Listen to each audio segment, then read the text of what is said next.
January 24th, 2024. The federal government has broken the compact between the United States and the states. The executive branch of the United States has a constitutional duty to enforce federal laws protecting states, including immigration laws on the books right now. President Biden has refused to enforce those laws and has even violated them. The result is that he has smashed records for illegal immigration. Despite having been put on notice in a series of letters, one of which I delivered to him by hand, President Biden has ignored Texas' demand that he perform his constitutional duties. President Biden has violated his oath to faithfully execute immigration laws enacted by Congress. Instead of prosecuting immigrants for the federal crime of illegal entry, President Biden has sent his lawyers into federal courts to sue Texas for taking action to secure the border. President Biden has instructed his agencies to ignore federal statutes that mandate the detention of illegal immigrants. The effect is to illegally allow their en masse parole into the United States.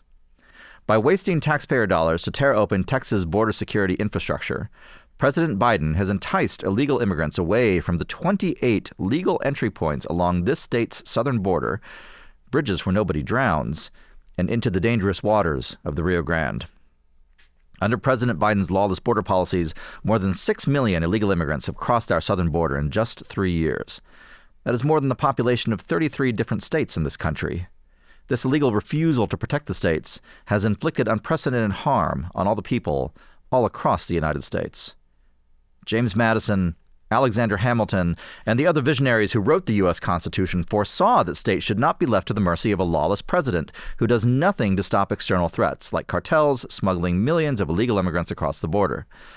That is why the framers included both Article 4, Section 4, which promises that the federal government, quote, shall protect each state against invasion, and Article 1, Section 10, Clause 3, which acknowledges, quote, the state's sovereign interest in protecting their borders. We reference here Arizona versus U.S., 2012, the dissent of the late Justice Antonin Scalia. The failure of the Biden administration to fulfill the duties imposed by Article 4, Section 4 has triggered Article 1, Section 10, Clause 3, which reserves to this state the right of self-defense. For these reasons, I have already declared an invasion under Article 1, Section 10, Clause 3 to invoke Texas' constitutional authority to defend and protect itself. That authority is the supreme law of the land and supersedes any federal statutes to the contrary. The Texas National Guard, the Texas Department of Public Safety, and other Texas personnel are acting on that authority, as well as state law, to secure the Texas border. Greg Abbott, Governor of Texas. I'm Joshua Treviño, and this is The Hard Country.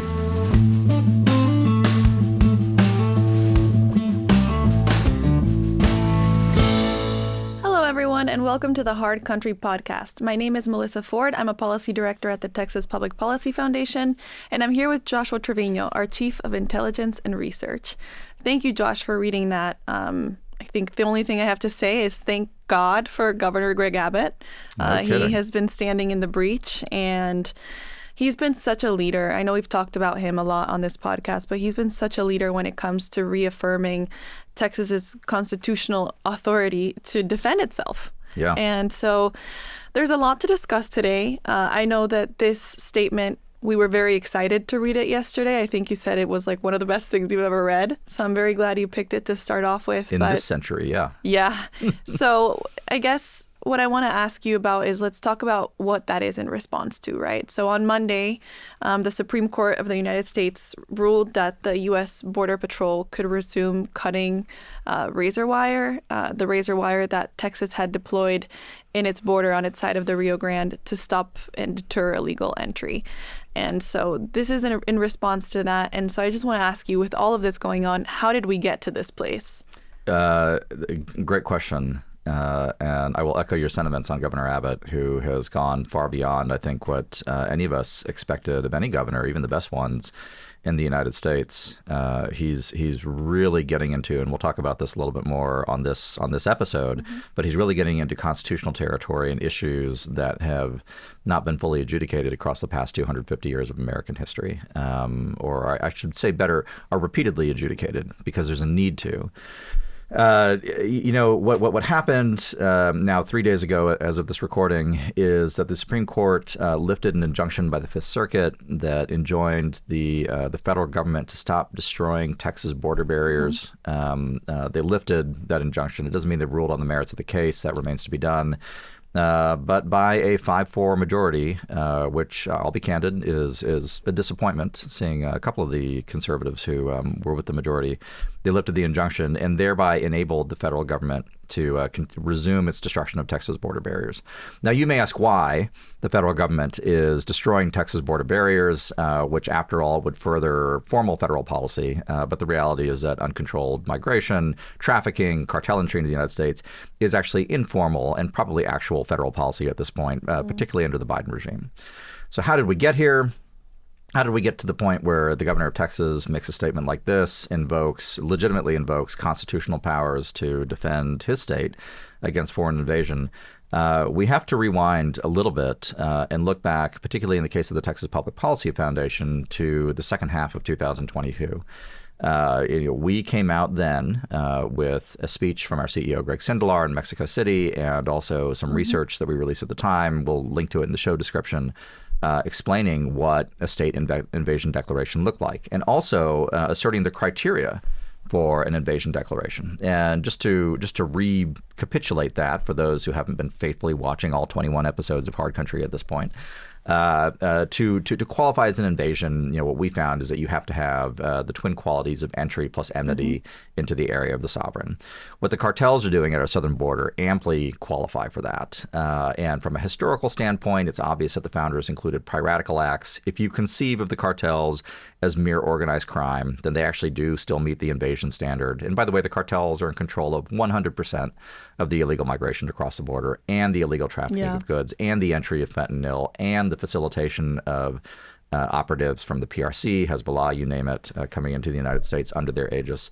But the reality is that, and that's a best case scenario, the reality is that the cartels are something even more than that, because as our research has also demonstrated, and we'll link to that too, they exist in conscious synthesis with the Mexican state itself. And there's no question, especially under the Morena regime in Mexico City, that the Mexican state has made a positive decision, up to and including the president of Mexico, to exist in cooperative synthesis with the cartels. And we've covered this in depth on the show, so I won't go too much in depth on it here. But, to your question, how did we get here?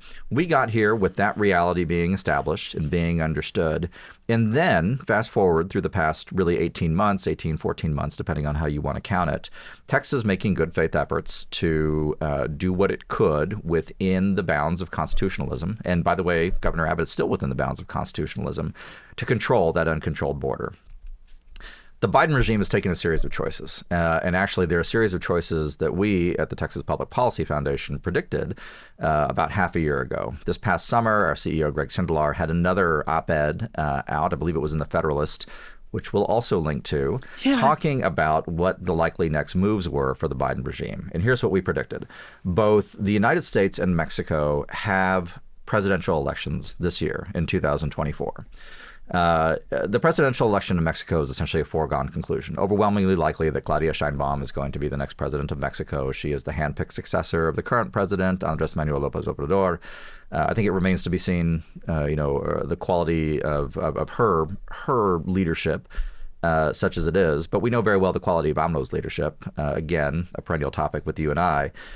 And here's what we predicted at the foundation, which has 100% come to pass. We predicted that the Mexican state would use the U.S. election season as an opportunity to blackmail the Biden regime, which hopes only for re-election, into a series of measures demanded by the Mexican regime. Number one among them emerging, and we've seen this kind of crescendo over the past several months, a demand that the federal government suppress Texas and suppress Texas' efforts to control its border. Now, there's a concurrence of interest on this, right? I mean, the federal government in the United States wants to suppress Texas because it's an ideological foe.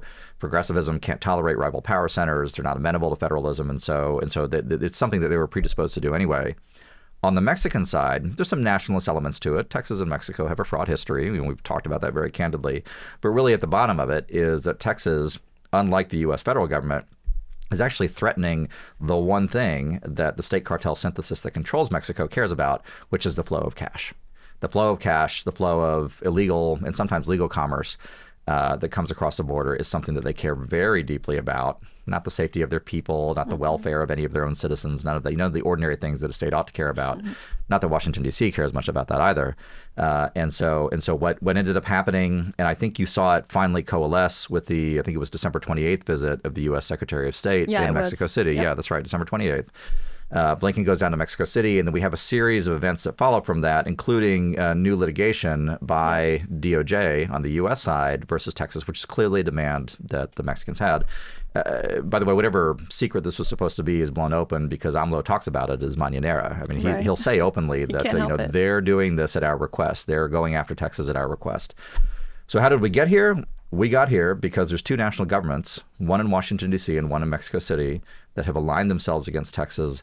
But the other way that we got here, in addition to our work at the foundation laying a lot of this conceptual groundwork, was we have a governor who genuinely represents the people and sentiment of Texas and has gone to legitimate and extraordinary lengths to defend our prerogatives as a small R Republican people. And I'll close with this, just as you said, thank God for him. Thank God Greg Abbott did this. No, and he said it best, the first line is so powerful. The federal government has broken the compact between the United States and the states. So regardless of how we got here, we're here. We're here. So what I want to ask you is, what's the meaning of all of this? Yeah, I mean, that a lot of the meaning is going to be clear more in retrospect, but there's a lot that we know right now, and I completely agree. That first line affirming that the federal government has broken the compact that unites it with the states and unites the states with one another is both 100% correct and incredibly portentous. I don't think there's any other way to put it.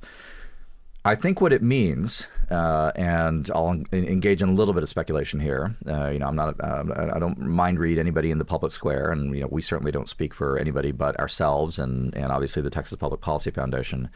Although the litigative element of this is important, if litigative is a word, probably isn't. Sounds like a word to me. It sounds like it might be. We'll take it. The judicial element, the litigation portion of it, which has, from a policy standpoint, predominated for quite a while. Yeah. I think that is now, although that remains important, it is now secondary.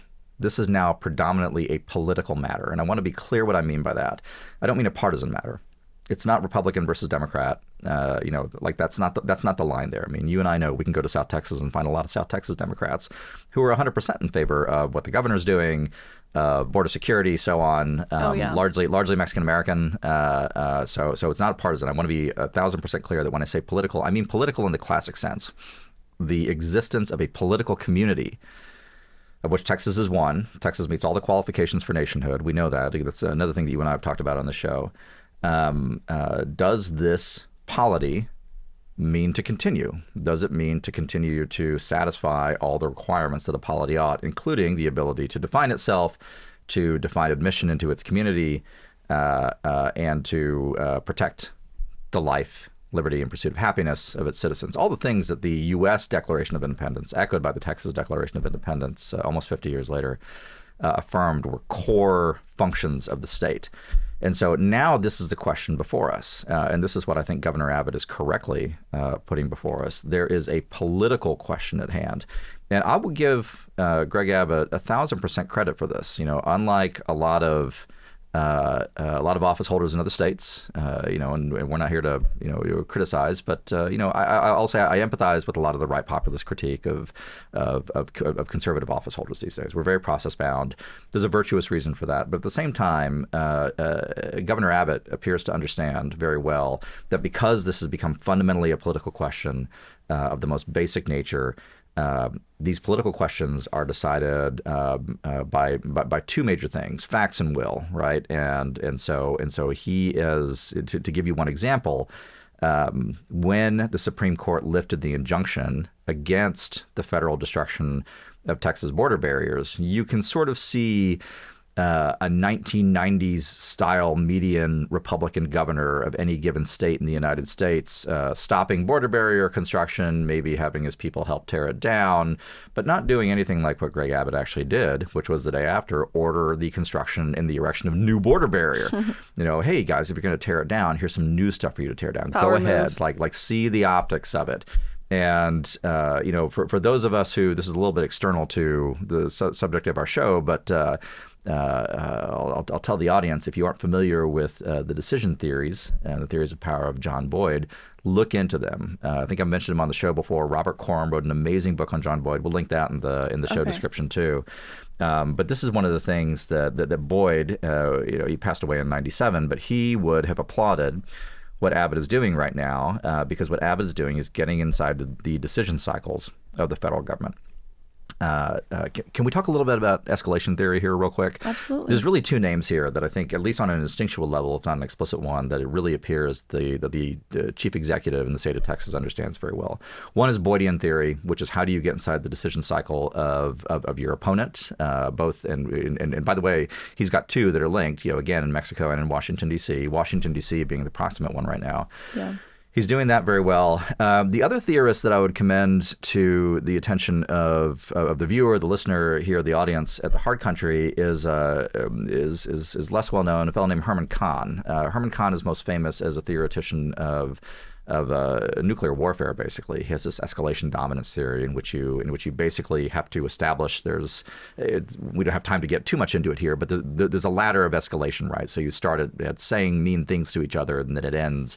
The ladder has many, many rungs, and then it ends a total strategic thermonuclear exchange. So, by the way, we're not there. We're still down here at the lower rungs of the ladder. But at the same time, the way in which you stop your opponent from climbing the ladder is to establish that you are capable of and willing to climb the ladder yourself. And this is why I think we haven't seen rapid response from the federal government yet as we're making this recording right now.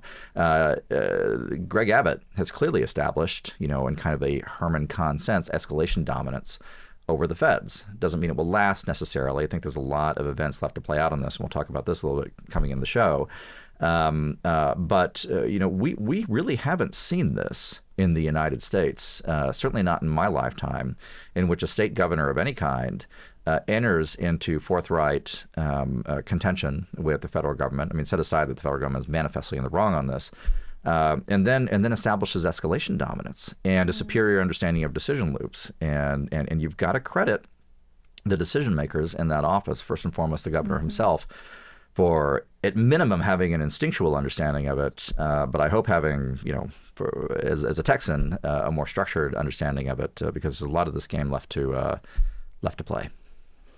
Well, this wouldn't be Hard Country if we don't bring some history into it. Okay. So I'm going to ask you, first of all, to explain it to me like I'm 12. As you know, like in Bolivia, history classes looked a lot different than they did here. But I want to know, can you place everything that we've been talking about and everything you've been saying into a historical context for me and for our listeners? Yeah, absolutely. Although I have no comment on the quality of Bolivian education because I simply don't know. I'm sure, though, that given my own education in suburban Florida, it can't have been that much worse. It's just not U.S. based at all. It's not. We learned no. a lot about Latin America and Bolivia, and so a lot of the things that you talk about, which is something that I have loved getting to learn, is new to me. Okay, well, I appreciate that, and if I ever want to talk about reclaiming the Atacama, we'll have that conversation as well. I think there's three episodes that I would highlight from American history. Okay. There's always been a push-pull. We've talked about this in a Mexican context. Yes. There's a push-pull in the Mexican context between the centralizers and the federalists, and the centralizers and the decentralizers in Mexican history. And that's been one of the major engines of Mexican history is the continual contest over, is Mexico as a country that is simply a ruled extension of Mexico City, the metropolis, which was the original concept around the Valley of Mexico pre-Spanish, or is Mexico genuinely a federation of independent states? And you've got the old reinos of the Spanish era, Nuevo León, Nueva Santander, Nueva España, and so on. They're now in union with one another.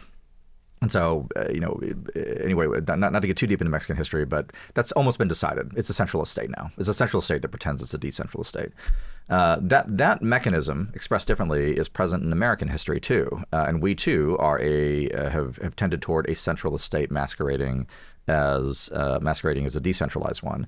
The difference is that really, unlike Mexico, we actually have a real tradition of decentralization. Like we have a 10th Amendment tradition.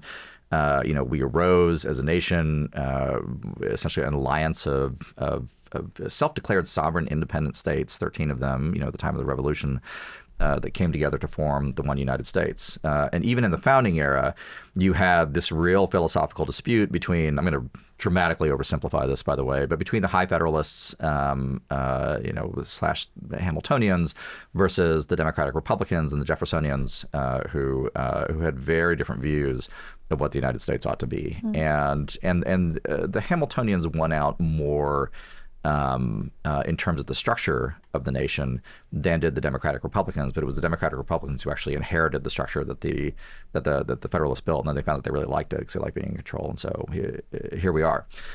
But I would look at a few episodes in American history because one of the questions that keeps rising again and again is when an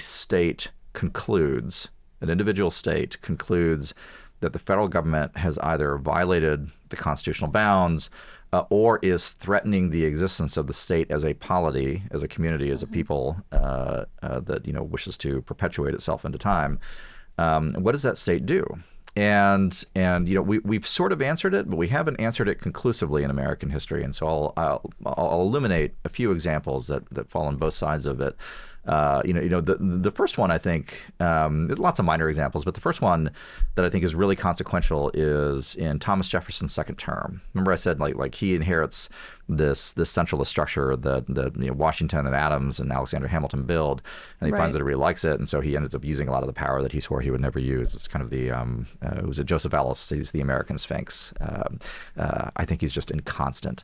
But in Jefferson's second term, and this ought to be studied more because it's not really remembered in popular memory, but he and the Congress that his party controls enacts what's called the Embargo Acts. And so the Embargo Act basically, I'll skip a lot of the context of it, but it essentially shuts off U.S. foreign trade. It does. And totally coincidentally, I'm sure, has the effect of plunging into economic depression and general misery the very section of the country where Jefferson's political enemies are concentrated, which is New England. And the Embargo Act sets off about half a decade later. You get to the series of events where you have the War of 1812 and war with Britain. And the New England states actually, the Hartford Convention is the most dramatic expression of it, but they come fairly close to secession. And they actually, there's actually a lot of incidents of New Englanders, even in official capacities, either liaising with the British, who were formerly at war with the United States, or I don't think actively aiding them, although I could be wrong about that. I would have some alert viewer check that for me. But that's an episode, and that kind of gets swept under the rug because fortunately the war ends 1815, and so the secession movement in New England and the federal war on New England that stretches almost an entire decade at that point comes to this abrupt end. And so because the pressure is gone and the policies sort of self-terminate, Jefferson's out and there's a whole, and the Federalist Party collapses also after the war. There's no resolution to it. And so the question remains, well, what does the state do? Fast forward half a century, and you have, of course, the secession crisis of 1860, 1861. Of the 11 states, I just want to let me say before I explain this, I'm not issuing an apology for the Confederacy here. I want to be very distinct and clear that I'm talking about 4 specific states. You have 11 Confederate states. They secede. Of the 11, 7 of them in their secession declarations talk about why they're seceding. They're seceding because they think that the election of Abraham Lincoln is going to threaten the institution of slavery. And so they do that. I think we can all agree it's morally illegitimate. They go. But what's interesting is that there's 4 states, and I believe it's Virginia, North Carolina, Tennessee, and Arkansas. I would double check that, but I'm pretty sure it's those 4. Who end up having, I think in Virginia's case, actually reject secession, but then they reconsider it at a follow-up state convention, specifically because their contention with the federal government is that the federal government doesn't have the constitutional power to do what the Lincoln administration decides to do, which is raise an army to invade and conquer the seceding states. They just don't agree with it, so they end up themselves seceding. But the grounds for that are something different. And again, that too, slavery question is completely resolved in American history. Again, don't misunderstand me on this, but that one question as to what the actual power of the federal government is decided by fait accompli. And in fact, after the Civil War, there's no real body of litigation that establishes whether or not the feds have the power to do what they did. It's simply assumed. It was to the point made earlier. It was assumed that it was a fundamentally political act. Lincoln himself, deliberately goes outside the Constitution by means of preserving it. And by the way, I want to be clear. I endorse, on ideological grounds, I endorse what Lincoln did. I agree with Lincoln and also with Frederick Douglass that the purpose of the Constitution is to fulfill the Declaration of Independence and the principles in there. That I think Douglass was the one who said that the Declaration is the ring bolt of our liberty, and so that's another episode where you have this push-pull. What does the state do when it thinks to the states? Another example. This will be the third and final one. I would say would be the kind of the decade of the 1910s. So 1910, 1920, in which you had the U.S.-Mexico border war, in which states actually were compelled to defend themselves against depredations from Mexico. In that particular case, the federal government did not force a choice upon the states. Instead, in June 1916, the federal government actually calls for volunteers, mobilizes the National Guards of various states, and actually sends them to the U.S.-Mexico border to defend the states against invasion, which is an example of what ought to be happening right now, right? Like that's nice. That's great. So here we are. What I would argue is this, from the broad historical perspective, we are in a fourth major episode in American history, across 2.5 centuries of American history, of this question of what does a state do when it concludes that the federal government has broken the compact between the states and the United States writ large, as Greg Abbott puts it. Abbott has charted a course that we're in full concurrence with. We think the states have an obligation to stand up and meet the first duty of any polity, which is to defend its community. I'll just end with this. This question will probably recur again and again throughout American history. What we in this historical moment have a duty to do is make sure it is decided correctly. The federal government exists so that we can live in liberty. That's it. It's the only reason the federal government exists. It's the only reason that we have a United States. Now, there's a lot that flows from that, but if it is unable to do that, to defend all the things that promote living in liberty, which is rule of law, the judicial apparatus, making sure the border's not open, then what remains is for the state of Texas and the other states to stand in the gap and fulfill their duties, even if Washington, D.C. won't. That's super interesting historical precedent. Very, very interesting. And it's crazy that we're living through this time now. What might be this fourth phase that we're talking about. We're in it, whether we like it or not. Yeah. It's not going away. So we've talked a little bit about the past. Let's look towards the future. I guess I want to ask you what's next. Let's start with the federal side. What's next? So this is pure speculation, obviously, and in candor, I don't think the feds know what they're going to do. I don't either. The Biden administration is not marked by the hallmarks of sharp thinking, forward planning, or competence in any sphere. I mean, it's really it is the most slapdash presidential administration of the near half century of my lifetime, and that's saying something because I was alive for Carter. But it really, if I had to guess, they are probably in a conundrum as to what advances their number one goal, which is, not protecting the United States, but actually securing their own reelection and retention in power. Yep. And so you could imagine that they'll try and set up some communicative narratives, and you've already seen it.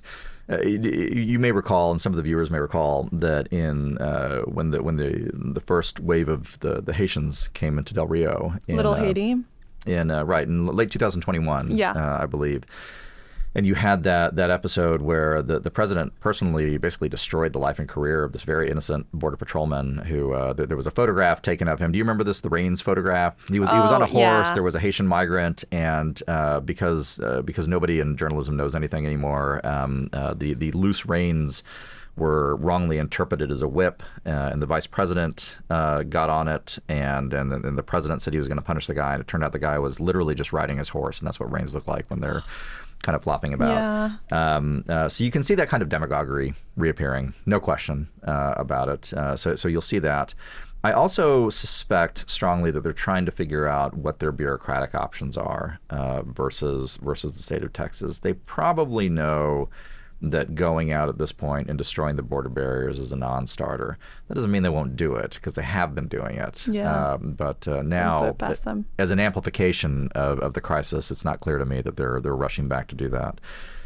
So if you had to think about what their next moves are going to be, I think I can think of three. Again, all speculative on my part. Obviously, there's a lot of Democratic congressmen who are calling for federalization of the Texas National Guard. Just take the Guard away, right? Which the feds can do.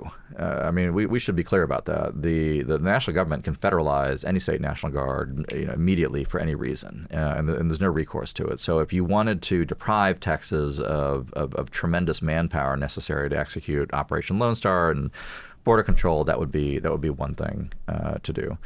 Another thing that you can do is, and then the question arises is, what do you do with the Texas National Guard once you do it? Well, you really only got three options. You either send them home, which makes the federalization a little bit tenuous, because then you kind of open yourself up to some kind of a legal challenge. I don't think it'd be that strong, but it's there. Or you send them overseas. There's a lot of Guard units that rotate abroad, and actually 36 ID, which is basically the core, major unit of the Texas Army National Guard, I believe is due to rotate through Poland in the next 12 months. Or, and this is the kind of the nuclear option, you use the Texas National Guard to destroy the Texas border infrastructure. The same men who erected it get to tear it down, except this time under federal orders. And that's very fraught. Another thing that you could envision is the federal government, doing what it can to cut off funding and material and logistical support to the Texas National Guard without federalizing it. It's probably possible, but I personally have a hard time seeing them getting crosswise with the Army and DoD over that. I could be wrong. And then the final thing, which I think actually is meaningfully possible, is they probably will look for pretexts to prosecute individuals within the Texas National Guard and with Texas DPS and so on, and make examples of a few people by destroying their lives, basically, by ruining them through selective prosecution. And it would not surprise me at all if there are individuals at the Department of Justice right now who are looking at what the predicates are under U.S. code for prosecuting, say, a Texas state trooper, some poor Texas National Guard E4 who's, doing his duty. And so striking at the ranks in that way is possible. You could also envision prosecution of senior Texas officials as well, depending on how far up the escalation ladder they wanted to go. But this is a presidential administration that has tried to prosecute its likely opponent in the next general election. So what's off the table for them? Probably nothing. I'll add this, and we can talk a little bit more about this later in the show. This is going to be the most important priority for them prior to the summer. I think I'll explain why when we get to that point. So we're in an election year, right? Mm-hmm. So what do you think the likelihood is? I know we wouldn't put much past them. Put nothing past them. This is for them. This is existential. I think this is worth digging into a little bit. If they lose this, and by they, I don't just mean the Biden regime. I mean the whole progressive movement. If they lose this, their project starts to shudder to an end. It's already held together by twine, scotch tape, and baling wire as it is. Think about it from a grand perspective. Their major institutions are absolutely collapsing. Public faith in DEI in the corporate world is shuddering away. The kind of the ivory towers in higher education are under attack, and popular faith in them is dramatically diminished.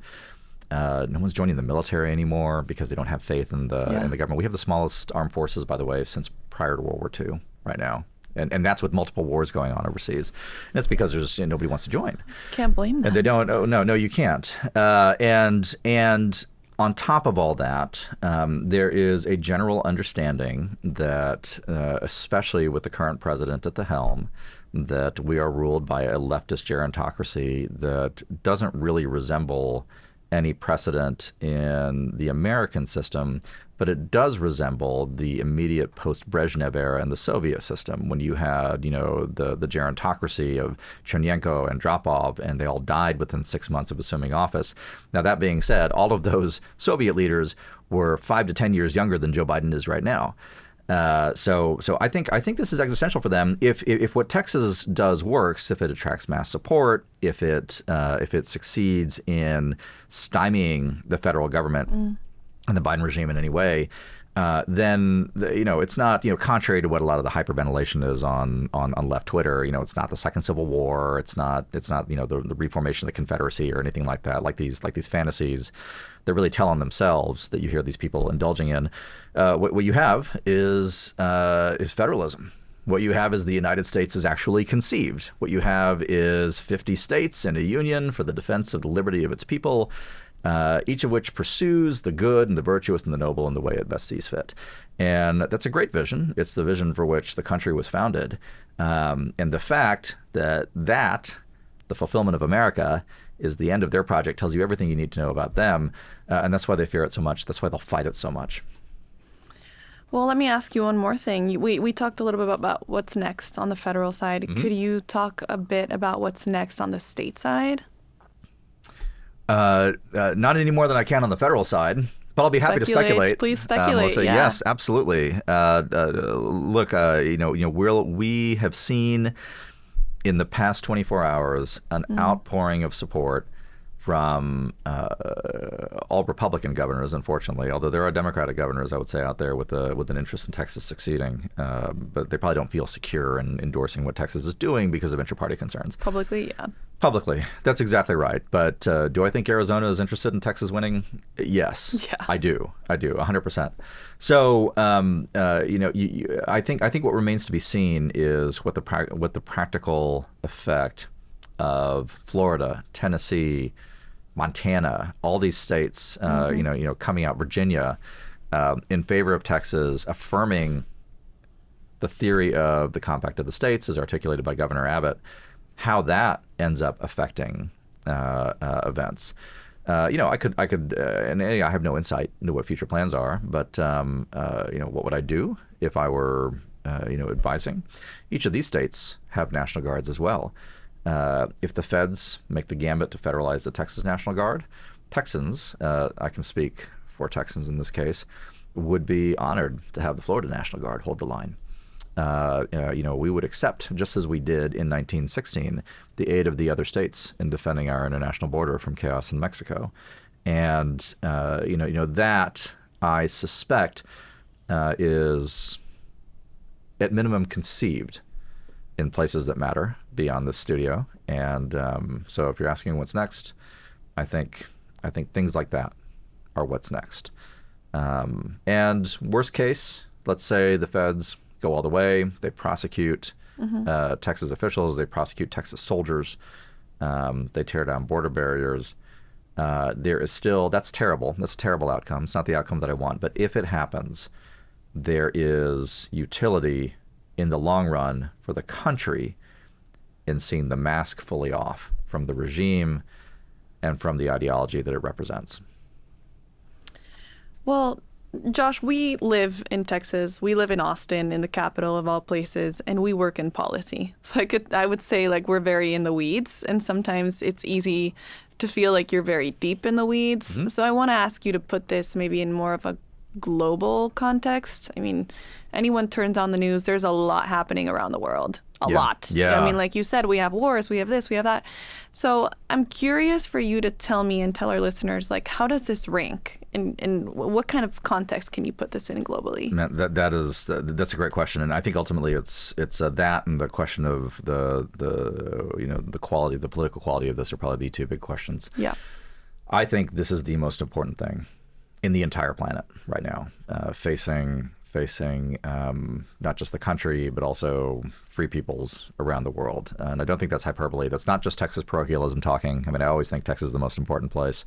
But what gets decided here is going to affect every country, every people, every nation that depends upon the United States of America abroad. And you know my views. I'm a fan of muscular America abroad. I lull my kids to sleep by turning on H. Norman Schwarzkopf briefings. So it's a serious thing. But look, the United States is currently under the Biden regime. We are a nation in decline. Now, decline is a choice. All right. So we've chosen it. But look at what's happened. I mean, just look at the military side of it. We chose, cannot emphasize that enough. We chose to lose the war in Afghanistan under Joe Biden. We are currently choosing to lose the war against the Yemenis. Not many people know this, but the United States Navy, I think for the first time in decades, if not generations, lost a naval battle in the Red Sea. You should alert listeners should look this up. But there was a U.S. destroyer that was trying to escort two Maersk vessels through the Bab al-Mandeb, which is the strait between Yemen and kind of the Horn of Africa, Djibouti and Eritrea. Did you know Bab al-Mandeb means the gate of sorrows? It means the gate of tears. I didn't know that either, but it's how appropriate is that? I didn't know that. So they're trying to enter the southern entrance of the Red Sea. And the Yemenis, these Houthi, they keep calling them tribesmen, but I'll set aside the characterization of them.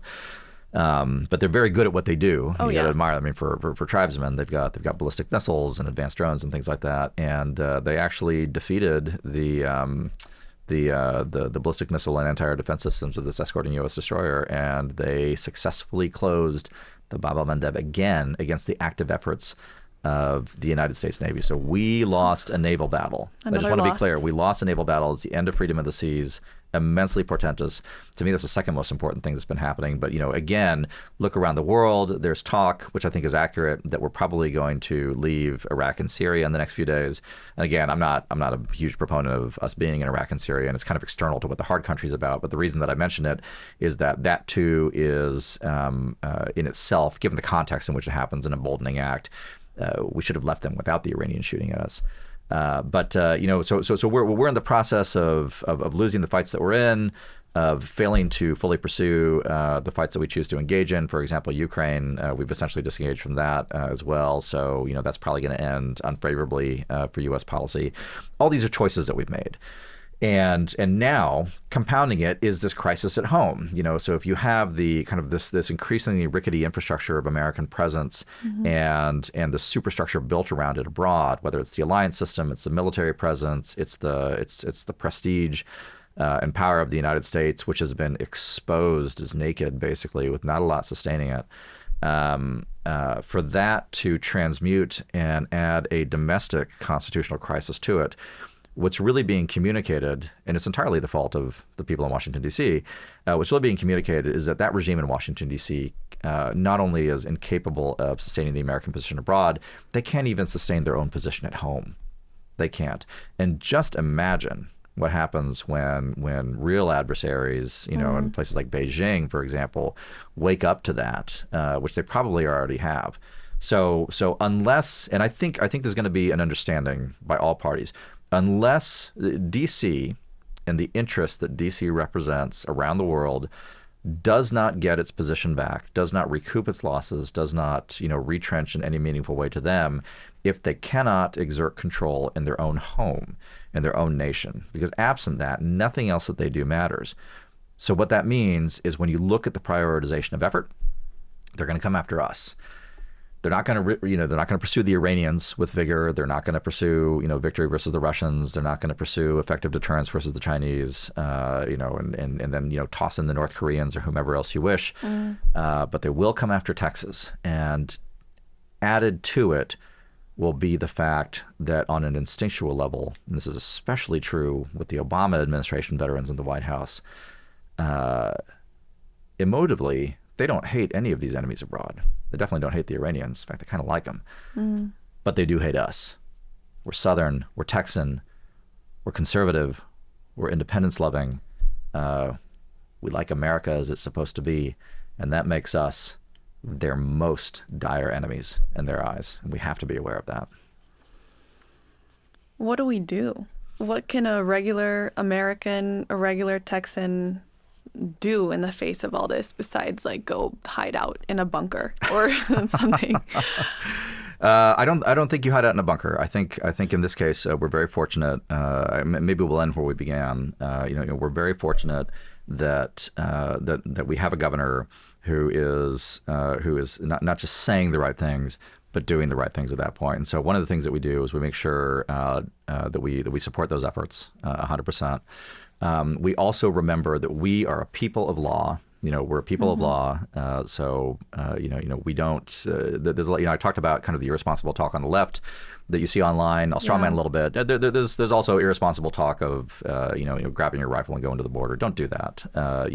We have. But what the people who need help right now are our elected officials who need to hear, writ large, Democrat and Republican, both, irrespective of party, writ large, who need to hear from the people of Texas that we support these efforts to secure a border. Make sure that your representatives within our constitutional system, Texas constitutional system, American constitutional system, know that this is what we want. This is our issue. It's the number one issue among conservatives. I think it's the number one issue among the general public right now as well. Definitely number one. Let them know, because that steals the spine of an office holder. It just does. Yeah. And that's not because of lack of virtue in any given office holder, but it does matter. I just want to say, I'll speak directly to the camera. Constituent communications matter more than you think. Even if you're getting the intern and you think nothing has happened, it does matter, because that gets aggregated and turned in. So let them know. And then the other thing that you can do, honestly, is and I don't mean to sound gauzy about it, but live as a free person. Speak your mind.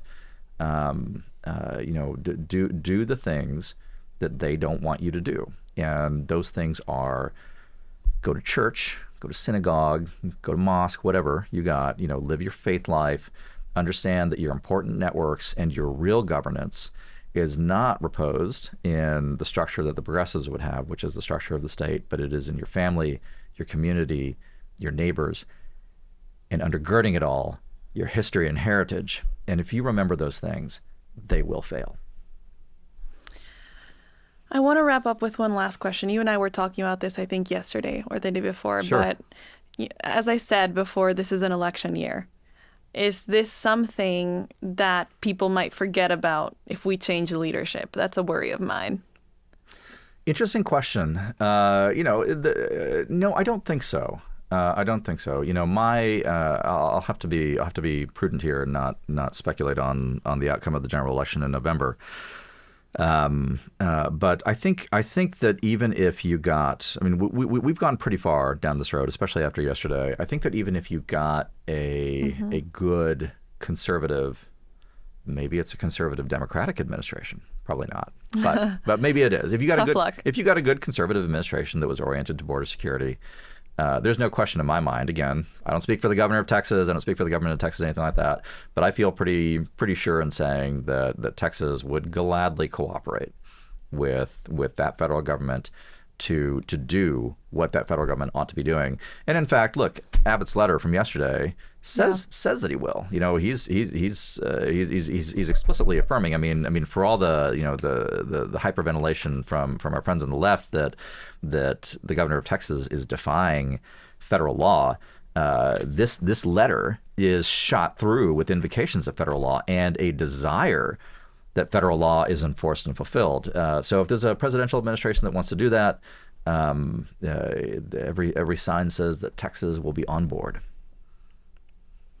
Well, this was quite an episode. Thank you, Josh. Thank you, Melissa. I appreciate all of your comments and all of your thoughts, and I'll make sure to get everything linked. Thank you so much. So thank you, and thank you to all of our listeners for listening to The Hard Country. We'll see you next time.